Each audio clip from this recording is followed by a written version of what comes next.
This is a teardown of the public case study that Alex Cooper is running. This is the Best Roof Box website. It's an Amazon affiliate site. Alex from WP Eagle has been covering it on his channel extensively over the last several months.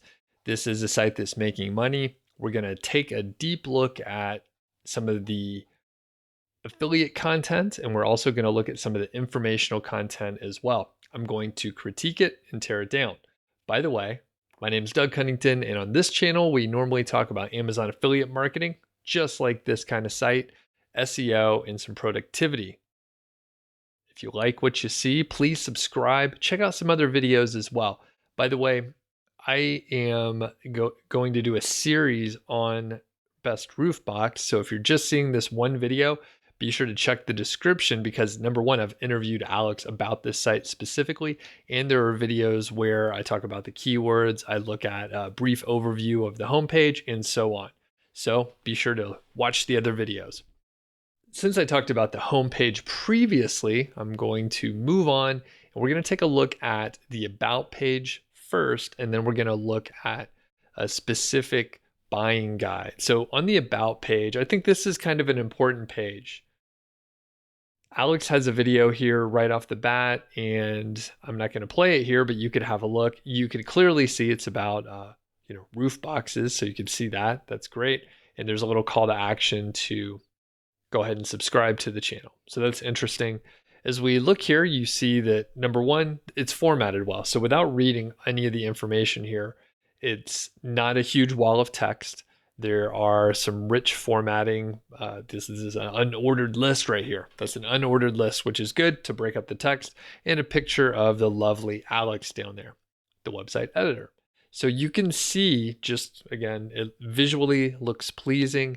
They talk about why they created the site. Alex is mentioning that we have a team of writers that help you get the best information, so you feel a little more secure about the information that you're reading here. That's great.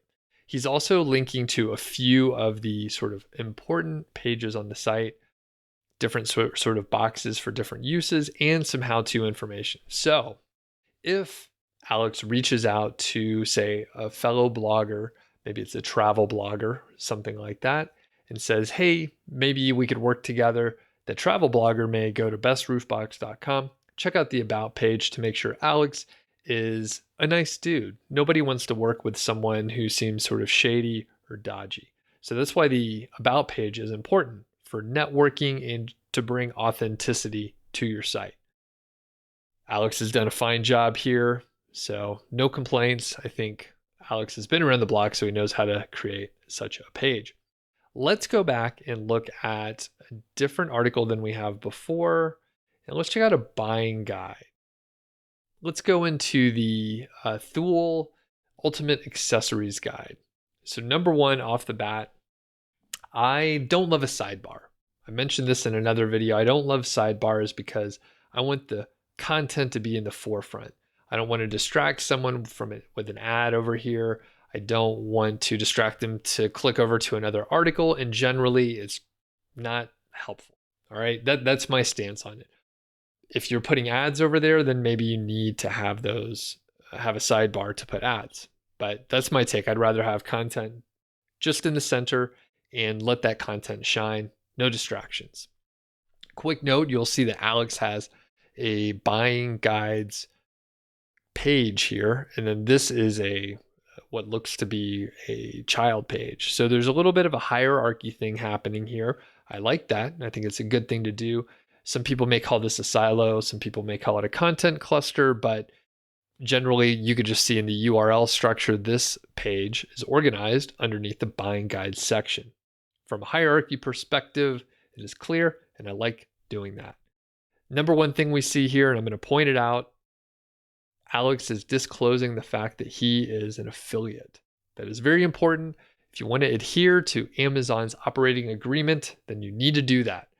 From an FTC, that's Federal Trade Commission standpoint, you need to declare that you get paid if someone makes a purchase after clicking through your link.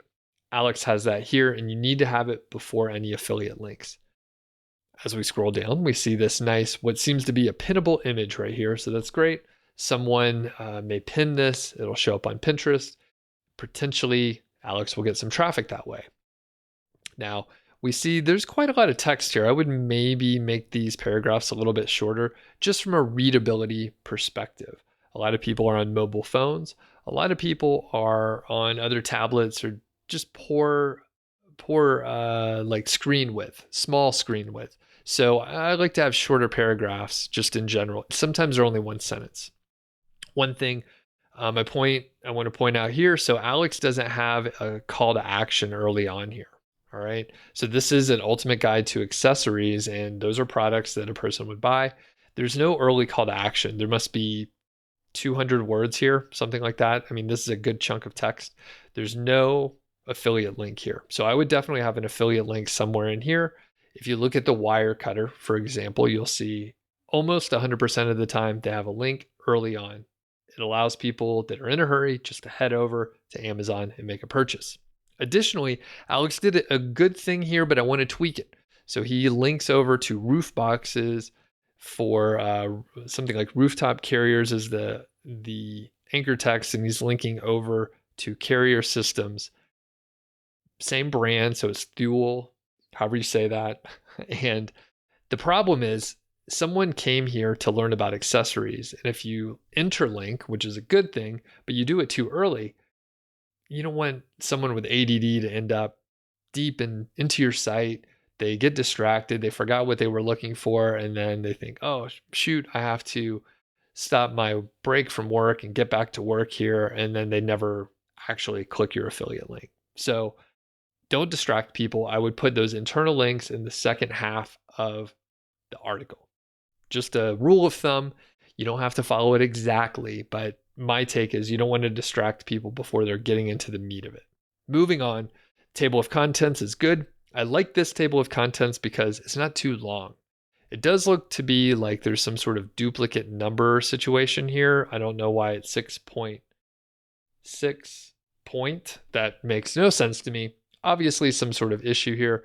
If I click it, it makes me jump down. So it's not like something will expand if I click it. Now, I like it. Again, it is brief. Sometimes you see a table of contents that takes up the whole page. You don't want to see that. You don't want it to take up the whole page. So moving on, you see there's 7 different accessories, and there's a link or there's an image here. I'm not sure where he got this image. Now, if he pulled this image from the Amazon API, the advertising API, or via a plugin like I guess AAWP or AmaLinks Pro, something like that, and it's using the Amazon affiliate API, you have to link. So there's no link here. And if this image is pulled via the Amazon advertising API and he is not linking to Amazon, then that is a violation of the operating agreement. Now, I don't know where he pulled this image from. He may have taken it himself. He may have snagged it from the manufacturer and has permission to use it. I'm not sure, but I will quickly inspect it. And I'm not sure. Oh, it's showing me some sort of smaller version here, but I will quickly inspect it and I can see that this image has been downloaded. So I don't know where Alex got the image, but that is something to be mindful of. All right. If you violate any of the operating agreement, then you can get kicked out. So as we scroll down, we see he has a video here. That's great. It's good to have a video. People can watch a review on the specific item and then potentially make the purchase. This is a nice button here. It's contrasted from the background. It's easy to read. If you watch the previous video where I did an overview, there's some buttons that are like dark blue with a dark gray, and you can't read it. I have no idea. It must be a mistake. I think Alex probably made a mistake from it. As we scroll down, typically, this is exactly how things go. You will see an image, there's a little bit of a summary, and then you have a call to action to go over to Amazon. So I'm not going to continue to repeat myself, but this is generally pretty good. One improvement I would suggest is oftentimes there are technical specs or details about the product. I would put those in here and I would put them in a bullet format so that they're easy to read. You want this stuff to be skimmable. Again, we see the same stuff, image, a link, an internal link, which is great, a YouTube video, and a call to action. So overall, this is pretty good. I would maybe make the paragraphs a little bit shorter, maybe 1 to 2 sentences, just so it's a little more punchy. I would make sure there are some rich formatting like ordered list, unordered list, tables, whatever, just to break it up a little bit more. I like the buttons and calls to action. I like the videos, and I would potentially make sure these images are pulled in a proper way. If they are not pulled in the proper way, you can get kicked out of the Amazon affiliate program. They don't joke around about that stuff. So you can see that maybe sites get away with it. I don't know if Alex got these images from the manufacturer or took them himself or something else that is allowable, but it's something to keep an eye out for. I'm going to head back to the homepage and we're going to check out one of the how-to articles just briefly. Quick note, this is part of a series, so be sure to check out the other videos.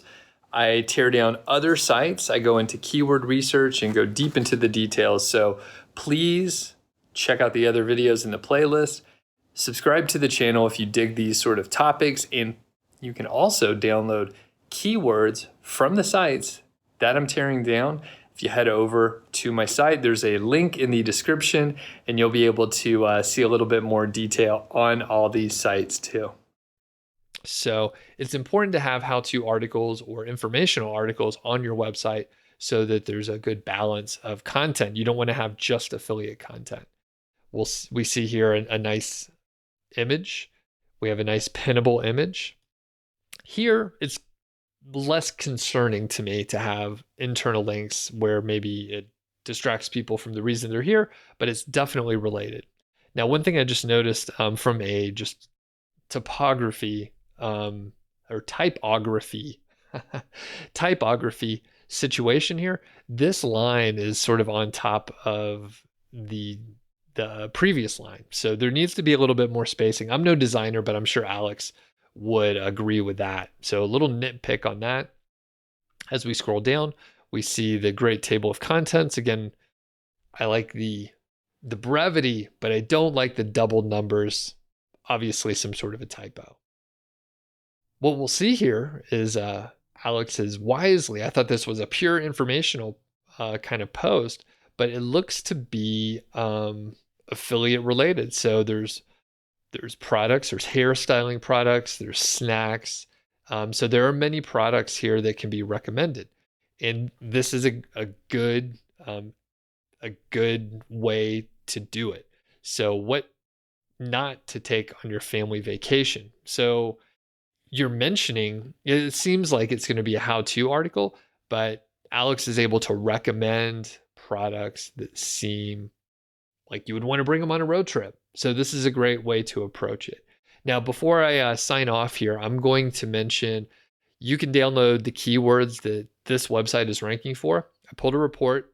There's a link in the description. You can head to nichesiteproject.com where I mentioned this site. I mentioned several other real Amazon affiliate sites, and you can download those keywords that the site is ranking for. There are other videos in this series where I tear down real live websites. So be sure to check it out. Hit the thumbs up. Please, please hit the thumbs up. Let me know if you dig these videos by leaving a comment. And if you have any questions, please ask. I'll make more videos about sites like this. Thanks a lot for checking it out.